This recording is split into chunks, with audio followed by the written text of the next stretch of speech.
And I'm not talking about this.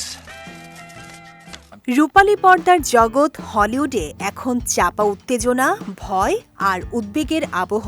কারণ সব কাজের কাজে হয়ে দাপিয়ে বেড়াচ্ছে কৃত্রিম বুদ্ধিমত্তা এআই।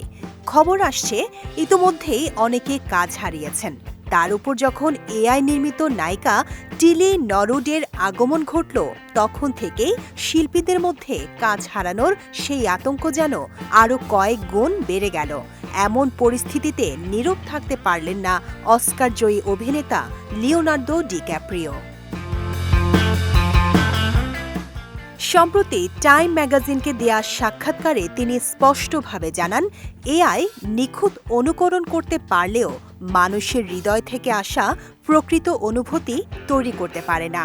তাই এআইকে তিনি শিল্পের বিকল্প হিসেবে দেখেন না। ডিক্যাপ্রিওর মতে এআই কিছু ক্ষেত্রে নবীন নির্মাতাদের সহায়ক টুল হতে পারে, নতুন ভিজুয়ালের সম্ভাবনাও তৈরি করতে পারে।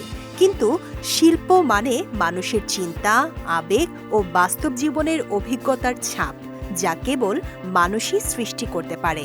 এআই সেই গভীরতা তৈরি করতে অক্ষম। হলিউড জুড়ে এআই নিয়ে বিতর্ক তুঙ্গে।